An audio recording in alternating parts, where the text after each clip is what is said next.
Welcome to Book Mind. Listen, learn and earn. आज हम बात करेंगे द साइकोलॉजी ऑफ मनी कि जो आपके सोचने का तरीका और बैंक बैलेंस दोनों बदल सकती है। दोस्तों, वीडियो शुरू करने से पहले मैं आपको दो बिल्कुल अलग लोगों की एक सच्ची कहानी सुनाता हूं। इस कहानी में एक ऐसा ट्विस्ट है जो आपके दिमाग की बत्ती जला देगा। पहले इंसान का नाम था रोनाल्ड रीड।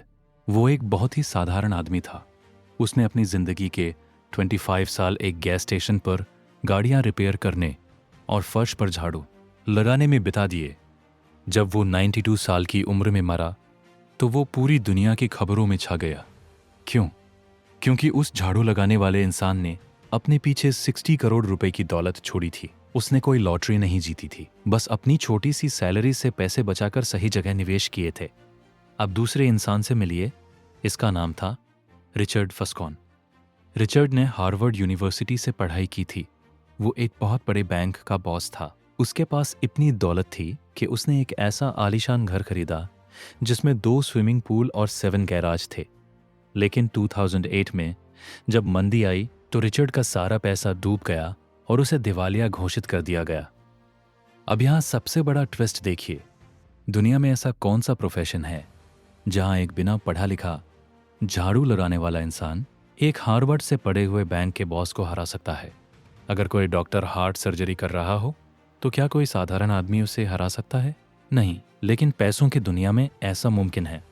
ऐसा इसलिए होता है क्योंकि अमीर बनना इस बात पर डिपेंड नहीं करता कि आप कितने स्मार्ट हैं या आपके पास कितनी बड़ी डिग्री है।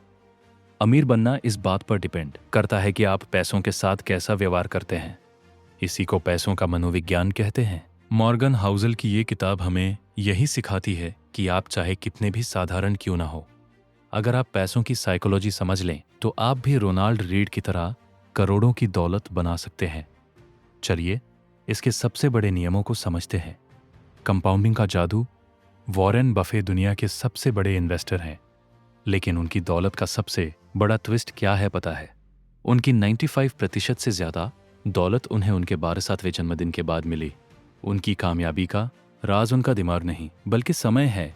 बफे ने सिर्फ 11 साल की उम्र में निवेश करना शुरू कर दिया था। अगर वो 30 साल की उम्र में निवेश शुरू करते और 60 में रिटायर हो जाते तो आज उनका नाम कोई नहीं जानता। Real life twist. आप इसे अपनी जिंदगी से जोड़ कर देखिए। हम अक्सर सोचते हैं कि करोड़पति बनने के लिए बहुत ज्यादा पैसे इन्वेस्ट करने पड़ते हैं, लेकिन सच ये है कि अगर एक 20 साल का लड़का महीने के सिर्फ 1000 रुपए सही जगह जैसे म्यूचुअल फंड में इन्वेस्ट करना शुरू करे तो रिटायरमेंट तक वो करोड़ों का मालिक बन सकता है। इसे ही कंपाउंडिंग कहते हैं। पैसा अमाउंट से नहीं, टाइम से बढ़ता है। लालच और इनफ की ताकत। पैसे कमाना अलग बात है, पर उसे बचाए रखना बिल्कुल अलग बात। पैसा कमाने के लिए रिस्क लेना पड़ता है, लेकिन उसे बचाने के लिए आपको डरना पड़ता है। इसे एक सच्ची घटना से समझते हैं। रजत गुप्ता एक बहुत ही कामयाब इंसान थे।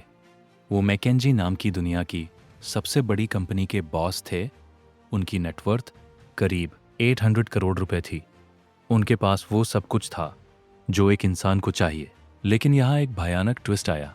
800 करोड़ रुपए होने के बाद भी रजत गुप्ता को लगा कि ये पैसे कम हैं। वो करोड़पति से अरबपति बनना चाहते थे। इसी लालच में आकर उन्होंने शेयर बाजार में कुछ इलीगल काम किए। नतीजा क्या हुआ? उन्हें जेल जाना पड़ा और उनकी सारी इज्जत मिट्टी में मिल गई।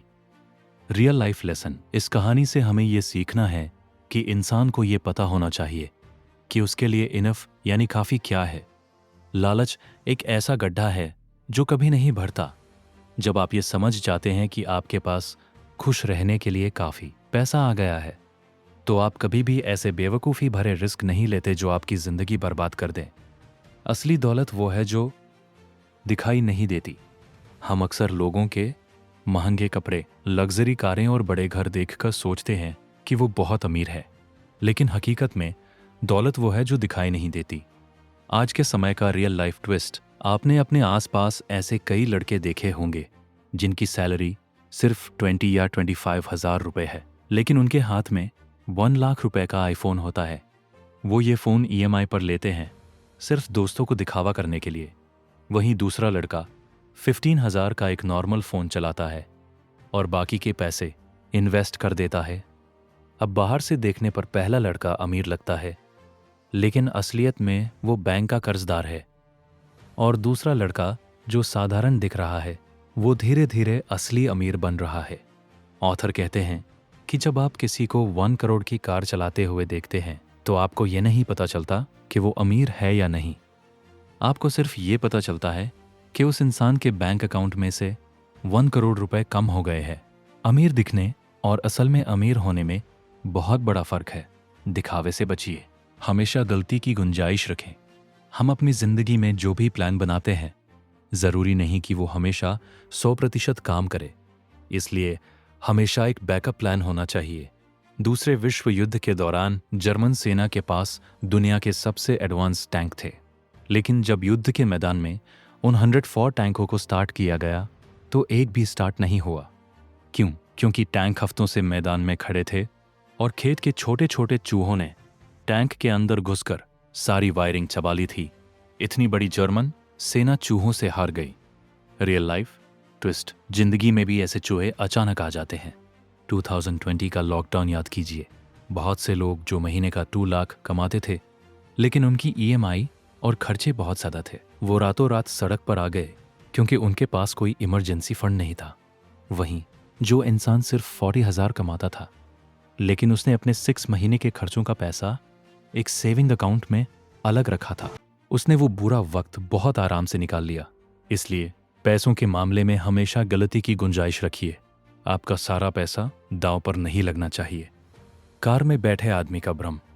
ऑथर कहते हैं कि जब कोई इंसान एक बहुत शानदार और महंगी कार लेकर सड़क से गुजरता है तो हम कभी उस कार को चलाने वाले ड्राइवर को नहीं देखते। हम सिर्फ कार को देखते हैं और सोचते हैं कि काश ये कार मेरे पास होती तो लोग मेरी कितनी इज्जत करते। लोग महंगी चीज़ें इसलिए खरीदते हैं ताकि दूसरे लोग उनकी तारीफ करें, लेकिन ट्विस्ट ये है कि लोग आपकी दौलत देखकर आपकी तारीफ नहीं कर रहे होते हैं, बल्कि वो खुद को उस दौलत के साथ सोच रहे होते हैं। अगर आप सिर्फ इसलिए महंगे शौक पाल रहे हैं कि लोग आपकी इज्जत करेंगे, तो याद रखिए, सच्ची इज्जत महंगी घड़ियों से नहीं, आपके अच्छे व्यवहार से मिलती है। किस्मत और जोखिम। हम सोचते हैं कि कोई भी इंसान सिर्फ अपनी कड़ी मेहनत से अमीर बनता है, लेकिन इसमें किस्मत का भी बहुत बड़ा रोल होता है।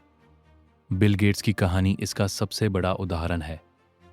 1968 में जब कंप्यूटर के बारे में कोई जानता भी नहीं था, तब बिल गेट्स के स्कूल ने अपने बच्चों के लिए एक कंप्यूटर खरीदा था। जरा हिसाब लगाइए, उस वक्त पूरी दुनिया में लगभग 30 करोड़ हाई स्कूल के बच्चे थे। उनमें से सिर्फ 300 बच्चे उस स्कूल में पढ़ते थे जहां कंप्यूटर था, यानी 10 लाख बच्चों में से सिर्फ 1 बच्चे को कंप्यूटर सीखने का मौका मिला, और वो लकी बच्चा बिल गेट्स था। अगर वो स्कूल नहीं होता तो आज माइक्रोसॉफ्ट कंपनी भी नहीं होती। रियल लाइफ लेसन, इसका मतलब ये नहीं कि मेहनत जरूरी नहीं है। बिल गेट्स ने दिन रात एक करके कोडिंग सीखी थी, लेकिन सफलता मिलने पर कभी घमंड नहीं करना चाहिए कि ये सब मैंने किया है। और अगर कभी फेल हो जाओ तो खुद को लूजर नहीं मानना चाहिए, क्योंकि कई बार हालात हमारे कंट्रोल में नहीं होते। निष्कर्ष तो दोस्तों, द साइकोलॉजी ऑफ मनी हमें सिखाती है कि पैसा कमाना कोई रॉकेट साइंस नहीं है। आपको कोई बड़ी डिग्री नहीं चाहिए, आपको बस अपने खर्चों पर काबू रखना है, दिखावे से बचना है, और सबसे ज़रूरी बात ये जानना है कि आपके लिए इनफ क्या है। अगर इस वीडियो ने आपकी सोच बदली है तो स्क्रीन पर दिख रहे लोगों पर क्लिक करके अभी सब्सक्राइब करें, और हाँ, अपना सफ़र जारी रखने के लिए सामने दिख रहे अगले वीडियो पर क्लिक करें। मिलते हैं अगले चैप्टर में।